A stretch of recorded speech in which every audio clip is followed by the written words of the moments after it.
Mga kabayan, mga ka-OFW, dahil nga sa pangamba sa madaming mutations o maraming pagbabago ng COVID-19 virus sa mga panahon na ito, ay inirekomenda ng Ministry of Health at ng Saudi government ang pagkakaroon ng booster shot o pangatlong dose ng COVID-19 vaccine. Itong mga nakaraan nga mga kabayan ay kumakalat ang bagong variant na unang na-detect sa South Africa na tinatawag din na Omicron, na kung saan isa ito sa mga kinakatakutan ng bawat bansa ngayon. Kaya naman sunod-sunod ang nagsagawa ng travel restriction o travel ban sa mga bansa na malapit sa South Africa at sa mismong bansa ng South Africa. At dito nga mga kabayan, sa Kingdom of Saudi Arabia ay i-require na ang pangatlong dose o tinatawag na booster shot para nga mas palakas pa ang immunity o ang immune system ng isang individual. At ang pag-require ng booster shot na ito mga kabayan ay sisimulan sa February 1, 2022.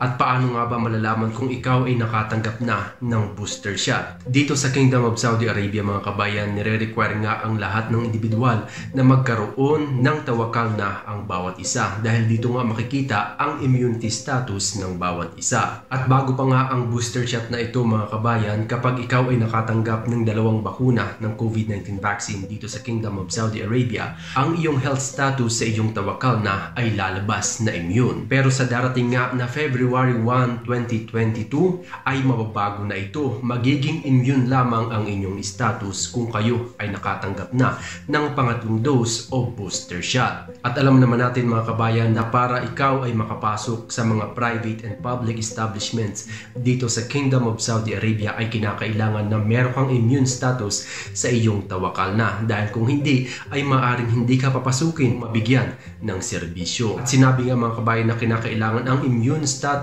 na kung saan meron ka ng 3rd dose kapag ikaw ay papasok sa mga economic, commercial, cultural, sports at tourist events. Rin dito ay ang entry sa mga educational, scientific, social at entertainment occasions. Pangatlo ay ang pagpasok sa mga government o private facility, maging trabaho man ito o follow-up lamang. At ang panghuli mga kabayan, nire-require ang immune status sa inyong tawakal na application sa pag-board sa mga eroplano at sa mga public transportations. Pero kailan ka nga ba dapat makatanggap ng 3rd dose o booster shot? Sinabi mga kabayan na dapat ay meron ka ng booster shot makalipas ang 8 buwan magmula ng iyong 2nd dose. At kapag sa mga panahon na iyon mga kabayan ay wala pa kayong booster shot o pangatlong shot, ay hindi magiging immune ang inyong status. At ito nga mga kabayan ay mag-a-apply sa lahat ng 18 years old pataas dito sa Kingdom of Saudi Arabia. At paalala lamang mga kabayan,